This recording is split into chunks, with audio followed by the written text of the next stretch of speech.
नमस्कार, जोहार। झारखंड का एकमात्र सरकारी न्यूज चैनल क्लीन न्यूज में आपका स्वागत है। समस्या किसान से जुड़ा हो या हो पारा शिक्षकों का मुद्दा, हर खबर पर होगी हमारी पैनी नज़र। सभी खबर सिलेक्टेड और काम की है, तो वीडियो के अंत तक बने रहें। साथ ही आप न्यूज को किस गांव या शहर से देख रहे हैं, हमें कमेंट में ज़रूर बताइए। आज का लाइक हम 100 रखते हैं, उम्मीद है कि आप इसे पूरा करेंगे। और रोजाना पंचायत चुनाव का अपडेट पाने के लिए चैनल को सब्सक्राइब कर बेल आइकन को प्रेस करें। तो चलिए जानते हैं आज का मुख्य समाचार। फर्जी वेबसाइट के जरिए झारखंड सरकार कर रही है रोजगार के दावे, सम्मानित पद भी शामिल, पूर्व मंत्री भी चकराए। रांची के चौक चौराहे पर करीब 10 गुना 10 फीट से ज्यादा बड़े बड़े पोस्टर लगे हैं। पोस्टर पर सीएम हेमंत सोरेन के अलावा अल्पसंख्यक कल्याण मंत्री हफीजुल हसन की तस्वीर लगी है। पोस्टर पर लिखा है, झारखंड सरकार की नई पहल, नया आगाज, अल्पसंख्यक समुदाय के लिए सुनहरा अवसर, मुख्यमंत्री रोजगार सृजन योजना। पोस्टर के माध्यम से दावा किया जा रहा है कि अल्पसंख्यक समुदाय से जुड़े लोगों को सरकार और विभाग की तरफ से रोजगार के लिए ऋण मुहैया कराया जाएगा। इसमें सावधि ऋण योजना, विरासत योजना, महिला समृद्धि योजना, कौशल से कुशलता योजना, अल्पसंख्यक छात्रवृत्ति योजना जैसी तमाम योजनाएं जुड़ी हुई है। OMR सीट पर होगा मैट्रिक और इंटर का स्पेशल एग्जाम। मैट्रिक तथा इंटरमीडिएट के परिणाम में असफल घोषित तथा परीक्षा परिणाम से असंतुष्ट विद्यार्थियों के लिए सितंबर माह में विशेष परीक्षा होगी। आपदा प्रबंधन विभाग पहले ही इस परीक्षा के ऑफलाइन आयोजन की अनुमति दे चुका है। वहीं स्कूली शिक्षा एवं साक्षरता विभाग के निर्देश के बाद जैक यानी झारखंड एकेडमिक काउंसिल परीक्षा की तैयारियों में जुट गया है। मैट्रिक और इंटर की पूरक परीक्षा के साथ ही मदरसा की परीक्षा के आयोजन को लेकर भी विभाग ने जैक से तैयारी करने को कहा है। ये सभी परीक्षाएं OMR सीट पर ली जाएगी। मैट्रिक और इंटरमीडिएट की विशेष पूरक परीक्षा में शामिल होने के लिए राज्य भर के लगभग 35,000 छात्र छात्राओं ने जैक में आवेदन किए हैं। झारखंड में स्कूली बच्चों को नहीं मिले ड्रेस और स्कूल किट के पैसे, हेमंत सरकार ने तलब की रिपोर्ट, स्कूल के बैंक बैलेंस को हो गई है जीरो। झारखंड के हेमंत सोरेन सरकार ने प्रारंभिक स्कूलों के छात्र छात्राओं को पोशाक और स्कूल किट के लिए राशि दी थी, लेकिन अभी तक बच्चों को न तो पोशाक मिले हैं और न ही किट की राशि ही मिली है, जबकि स्कूलों के बैंक खाते में जीरो बैलेंस हो गए हैं। इसकी वजह से राशि का भुगतान नहीं हो पा रहा है। शिक्षा विभाग ने सभी जिलों से वैसे छात्र छात्राएं जिन्हें पोशाक और स्कूल किट की राशि नहीं मिल सकी, उनकी रिपोर्ट तलब की है। झारखंड में दीदी बाड़ी योजना से बदल रही है ग्रामीण महिलाओं की जिंदगी, खेती के जरिए आत्मनिर्भर बन रही है महिलाएं। झारखंड सरकार द्वारा चलाई जा रही योजनाओं से जुड़कर राज्य के लोगों के जीवन में बदलाव आ रहा है। मनरेगा के तहत दीदी बाड़ी योजना, बिरसा हरित ग्राम योजना जैसी योजनाओं से जुड़कर महिलाओं ने खुद की पहचान बनाई और अपने घर में समृद्धि लाई। महिलाएं कृषि क्षेत्र से आगे बढ़ रही है, कृषि से अच्छी उपज हो रही है, जिससे महिलाएं आत्मनिर्भर हो रही है। किसानों के लिए अच्छी खबर, भारतीय मौसम विभाग ने बताया अगले 24 घंटे में कहां और होगी बारिश।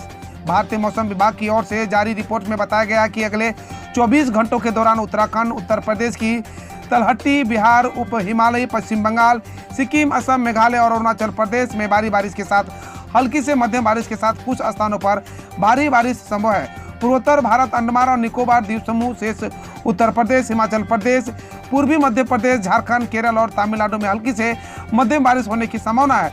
तेलंगाना, ओडिशा, गुजरात के कुछ हिस्सों में, महाराष्ट्र और कर्नाटक में हल्की बारिश की संभव है। पिछले 24 घंटों में दौरान मेघालय, बिहार, पश्चिम बंगाल, कर्नाटक, असम, सिक्किम, उत्तर प्रदेश, तमिलनाडु और केरल के कुछ स्थानों पर मध्यम से भारी बारिश हुई। ला उत्पादन में कमाने का बेहतरीन मौका, सिर्फ 50 पेड़ लगाइए ला और सालाना कमाए लाखों रुपये। ला उत्पादन में कमाई का एक और बेहतर विकल्प हो सकता है। खेती के अलावा इसे करने से किसानों की आय बढ़ाने में लाभदायक होता है। इसमें न ही पारंपरिक खेती की तरह मेहनत करना लगता है और न ही लागत आती है। यह कम लागत में बेहतर मुनाफा देता है। झारखंड में ला उत्पादन की बेहतर संभावना है, इसलिए यहाँ के किसान ला की खेती कर रहे हैं। भ्रष्टाचार व महंगाई के विरोध में भाकपा ने रैली निकाली। मंगलवार को भ्रष्टाचार और महंगाई के खिलाफ भाकपा की संयुक्त अंचल परिषद के तत्वाधान में प्रखंड कार्यालय परिसर में एक दिवसीय धरना प्रदर्शन किया गया। जियाराम हेम्ब्रम की अगुवाई में राज्य व केंद्र सरकार के विरोध में गोपालपुर स्थित काली मंदिर परिसर से रैली निकाली गई। रैली पार्टी के झंडा बैनर से लैस बाजार में भरवनकर नाला दुमका मुख्य सड़क होते हुए प्रखंड सह अंचल कार्यालय में परिसर में पहुंची। दोनों सरकार के खिलाफ नारेबाजी की गई। झारखंड में स्मार्ट बनेंगे बच्चे, चक्रधरपुर में स्टूडेंट के बीच बांटे गए मोबाइल। झारखंड के सरकारी स्कूलों के बच्चों समेत अन्य जरूरतमंद बच्चों के बीच स्मार्टफोन का वितरित किया गया। जिले के बच्चे अब स्मार्टफोन की मदद से ऑनलाइन क्लास कर सकेंगे।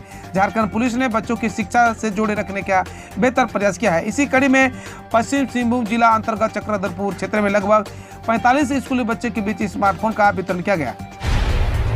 रामगढ़ के रजरप्पा मंदिर में पूजा अर्चना के दौरान झड़प, पुलिस ने गिरिडीह के श्रद्धालुओं को लिया हिरासत में।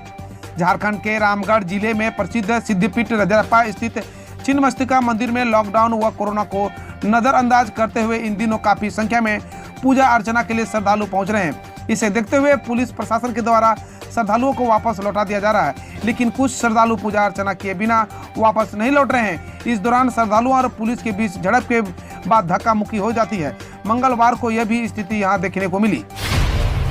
एम्स देवघर ओपीडी का केंद्रीय स्वास्थ्य मंत्री ने किया उद्घाटन। हर रोज 200 मरीजों का होगा इलाज। केंद्र की नरेंद्र मोदी सरकार ने झारखंड की जनता को बड़ी सौगात दी है। राज्य के सबसे पिछड़े और आदिवासी बहुल संथाल परगना की स्वास्थ्य सेवा को बेहतर बनाने के लिए एम्स देवघर के ओपीडी को जनता के लिए खोल दिया गया है। केंद्रीय स्वास्थ्य मंत्री मनसुख मांडविया ने मंगलवार को ओपीडी का ऑनलाइन उद्घाटन किया। फिलहाल यहां 20 से अधिक तरह के रोगों की जांच होगी। हर रोज 200 मरीज देखे जाएंगे। जांच के दौरान मरीजों को दवा दी जाएगी। ओपीडी में 30 रुपये में रजिस्ट्रेशन होगा। एक बार रजिस्ट्रेशन कराने पर मरीज 1 साल तक इलाज करा सकेंगे। देश का यह 13वां एम्स है देवघर। झारखंड में स्थानीय भाषा का पाठ्यक्रम होगा मजबूत। जल्द होगी 200 से ज्यादा पदों पर शिक्षकों की नियुक्ति। मुख्यमंत्री हेमंत सोरेन ने कोल्हान विश्वविद्यालय अंतर्गत अंगीभूत महाविद्यालय और स्नातकोत्तर केंद्रों में क्षेत्रीय भाषाओं को पढ़ाई के लिए शिक्षकों के नए पद सृजित करने के प्रस्ताव को मंजूरी दे दी है। उन्होंने इस शिक्षण संस्थानों में संताली हो, कुडुक, कुरमाली और मुंडारी भाषा के शिक्षकों का पद सृजित करने के लिए प्रशासकीय पद वर्ग समिति के प्रस्ताव को स्वीकृति प्रदान की। मुख्यमंत्री ने कहा कि राज्य सरकार द्वारा उद्देश्य केवल सरकारी नौकरियों में ही राज्य की समृद्धि स्थानीय भाषा को प्राथमिकता देना नहीं, बल्कि इससे जुड़े पाठ्यक्रम को भी सशक्त करना है। राज्य के विभिन्न विद्यालयों से जल्द ही संथाली हो, कुरमाली, खोटा और मुंडारी समेत अन्य भाषाओं के लिए 200 से अधिक पदों पर नियुक्ति की जाएगी। यूनिवर्सिटी में टीचरों के 159 पदों को सीएम की हरी झंडी। मॉडल स्कूल में भी होगी भर्ती। संथाली हो और मुंडाली जैसी स्थानीय भाषाओं को बढ़ावा देने की नीति के तौर पर एक और अहम घोषणा की गई है। चाय भाषा में कोल्हान यूनिवर्सिटी से संबंध कॉलेजों और पीजी सेंटरों में इन भाषाओं को पढ़ाने के लिए 159 पदों के प्रस्ताव को झारखंड के मुख्यमंत्री हेमंत सोरेन ने सोमवार को हरी झंडी दे दी। यही नहीं, इस शुरुआत के बाद राज्य की अन्य यूनिवर्सिटियों के कई अन्य कॉलेजों में भी इसी तरह की व्यवस्था करते हुए जल्द ही 200 और पद रचाएंगे। झारखंड कैबिनेट ने 24 प्रस्तावों को दी मंजूरी। अब राज्य में सरकारी कर्मियों को अब केंद्र की तर्ज पर मिलेगा एचआरए। सरकार ने दी हरी झंडी। झारखंड में भी सरकारी कर्मियों के हाउस रेंट अलाउंस केंद्र के कर्मियों की तर्ज पर ही मिलेगा। इसका निर्णय मंगलवार को हुए कैबिनेट की बैठक में लिया गया है। इसके मुताबिक हाउस रेंट अलाउंस की दर को बढ़ाकर 27% से 18% और 9% तय कर दिया जाएगा। बढ़ाया गया एचआरए 1 जुलाई 2021 से प्रभावी होगा। इसे शहरों के मुताबिक तय किया गया है। शहरों को 3 कैटेगरी में बांटा गया है, जिसे XYZ नाम दिया गया है। शहरों के हिसाब से 27%, 18% और 9% हाउस रेंट अलाउंस यानी HR का बढ़ा दिया है। कैबिनेट के बैठक में कुल 24 प्रस्तावों को मंजूरी दी गई है। कोरोना के कारण बंद पड़ी झारखंड से खुलने वाली ये 20 ट्रेन फिर से चलेंगी। रांची रेल डिवीजन ने भेजी सूची। कोरोना संक्रमण के कारण पिछले 1 वर्ष से अधिक समय से बंद 20 ट्रेनें जल्द चलेंगी। इस संबंध में रेलवे के अधिकारियों ने बताया कि दूसरी लहर के दौरान रांची रेल मंडल से खुलने वाली ट्रेनों की संख्या करीब 33 थी, लेकिन अब धीरे धीरे सामान्य होने पर ट्रेनों की संख्या 46 हो गई है। रांची रेल मंडल अंतर्गत कुल 66 जोड़ी ट्रेनें चलती है। कोरोना की धीमी लहर को देखते हुए ही रांची रेल डिवीजन ने ट्रेनों की सूची मुख्यालय को भेजी है। 7वीं जेपीएससी में उम्र सीमा को लेकर झारखंड हाई कोर्ट में बहस। जाने पूरा मामला। 7वीं जेपीएससी यानी झारखंड लोक सेवा आयोग की परीक्षा को लेकर कल मंगलवार को झारखंड हाई कोर्ट में सुनवाई हुई। इस मामले में सुनवाई जारी रही और कल भी सुनवाई प्रार्थी की ओर से कहा गया है कि जेपीएससी की ओर से सिविल सेवा परीक्षा के वर्ष 2020 में विज्ञापन निकाला गया था। इसमें उम्र सीमा 1 अगस्त 2011 रखी गई थी, लेकिन राज्य सरकार ने इसे वापस ले लिया है और नई नियमावली बताते हुए फिर से विज्ञापन जारी किया है। इसमें उम्र की सीमा 1 अगस्त 2016 कर दिया है। इस कारण कई अभ्यर्थी परीक्षा से वंचित हो गए हैं। अब खबर देश विदेश और देश की विभिन्न योजनाओं से और झारखंड के पड़ोसी राज्यों से। बिहार पंचायत चुनाव की अधिसूचना जारी। बिहार पंचायत चुनाव को लेकर अधिसूचना जारी कर दी गई है। बता दें कि 11 चरणों में चुनाव कराया जाएगा। पहले फेज में 10 जिलों में वोटिंग होगी। राज्य निर्वाचन आयोग 72 घंटे के अंदर रिजल्ट घोषित करेगा। बता दें बिहार में 24 सितंबर को पहले चरण का मतदान होगा। इसके बाद 29 सितंबर, 8 अक्टूबर, 20 अक्टूबर, 24 अक्टूबर, 3 नवंबर, 15 नवंबर, 24 नवंबर, 29 नवंबर, 8 दिसंबर और 12 दिसंबर को मतदान होगा। अफगानी रिफ्यूजियों ने किया प्रोटेस्ट। सीए के डर से रिफ्यूजी कार्ड की डिमांड। अफगानिस्तान में तालिबानियों के कब्जे के बाद भारत रह रहे 21,000 से ज्यादा अफगानी रिफ्यूजी परेशान है। रिफ्यूजियों को यह डर सता रही है कि सीए लागू होता है तो उन्हें नागरिकता नहीं मिल सकेगी।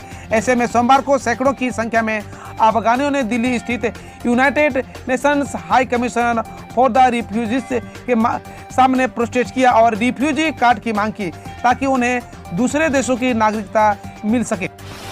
राहुल गांधी ने केंद्र सरकार पर किया हमला। बोला देश की 70 साल की पूंजी को पीएम ने बेच दिया। युवाओं के भविष्य पर किया हमला। राहुल गांधी ने एनएमपी की घोषणाओं को युवाओं के भविष्य पर हमला बताया। साथ ही कहा कि पीएम मोदी ने 70 साल में बनी देश की पूंजी को अपने कुछ उद्योगपति मित्रों के हाथों बेच दिया है। वहीं दावा किया है कि कुछ कंपनियों को यह उपहार देने से उनका एकाधिकार बनेगा, जिससे युवाओं को रोजगार नहीं मिल पाएगा। राहुल एनएमपी के मुद्दे पर पूर्व वित्त मंत्री पी चिदम्बरम और कांग्रेस के वरिष्ठ नेताओं के साथ संवाददाताओं को संबोधित कर रहे थे। यूके ने कहा 31 अगस्त के बाद अफगानिस्तान से निकासी जारी रखने की संभावना कम, डेडलाइन बढ़े। ब्रिटिश रक्षा मंत्री बेन बोलेन ने कहा कि अफगानिस्तान से पश्चिमी देशों और अफगानी नागरिकों को निकालने की प्रक्रिया को 31 अगस्त के बाद जारी रखने की संभावना कम है। बकौल वालेस ऐसा तालिबान की धमकी के कारण नहीं बल्कि निर्धारित डेडलाइन के कारण है। उन्होंने आगे कहा, मैं चाहता हूं कि अमेरिकी राष्ट्रपति जो बाइडेन इसे आगे बढ़ाए। उत्तराखंड सरकार ने 31 अगस्त तक बढ़ाया कोविड-19 कर्फ्यू। उत्तराखंड सरकार ने राज्य में लागू कोविड-19 कर्फ्यू को 31 अगस्त की सुबह 6 बजे तक बढ़ा दिया है, जबकि पहले यह कर्फ्यू 24 अगस्त तक था। हालांकि राज्य सरकार ने प्रतिबंधों में कोई अतिरिक्त छूट की घोषणा नहीं की है। सरकार के आदेश में कहा गया है कि प्रतिबंधों के बावजूद राज्य में कोविड-19 के खिलाफ टीकाकरण अभियान जारी रहेगा।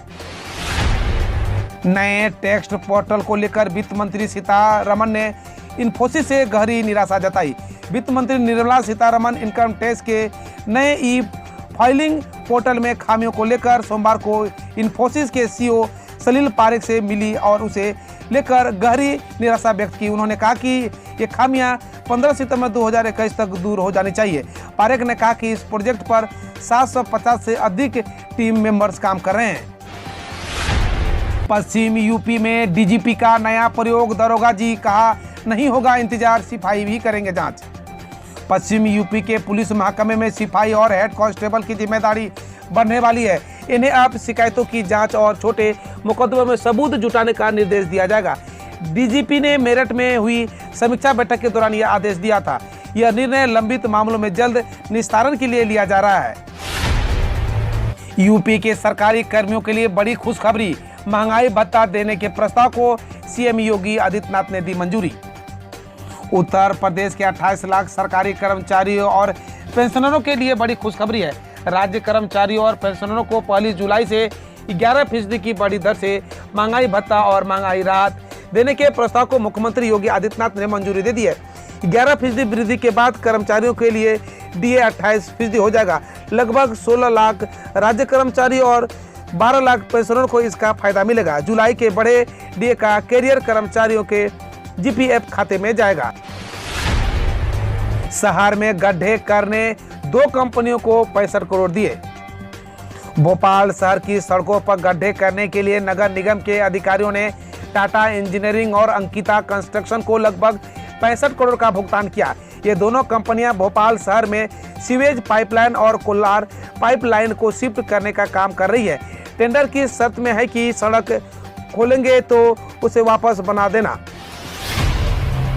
खांडवा में ताजिया जुलूस के दौरान धर्म विशेष के खिलाफ लगे आपत्तिजनक नारे, 20 लोगों के खिलाफ केस दर्ज। मध्य प्रदेश के खांडवा में पुलिस ने ताजिया जुलूस के दौरान एक धर्म के खिलाफ आपत्तिजनक नारे लगाने के आरोप में लगभग 20 लोगों के खिलाफ मामला दर्ज किया है। नगर निगम अधीक्षक ललित गठरे ने सोमवार को पत्रकारों को बताया, 20 अगस्त को कोतवाली थाना क्षेत्र के तहत मुहर्रम के ताजिया जुलूस के लिए भीड़ जमा हुई थी। जुलूस के दौरान कुछ लोगों ने एक धर्म के खिलाफ आपत्तिजनक नारे लगाए। शिकायत के आधार पर कुछ लोगों के खिलाफ मामला दर्ज किया गया है। नारे के बारे में पूछे जाने पर उन्होंने कहा कि ये हिंदू धर्म के बारे में थे। हम रोज ऐसे ही न्यूज लाते रहेंगे, तो यदि आपने अभी तक क्लीन न्यूज को सब्सक्राइब नहीं किया है तो पहले फटाफट सब्सक्राइब कर लें, साथ ही बेल आइकन को दबा दें ताकि कोई अपडेट मिस ना हो।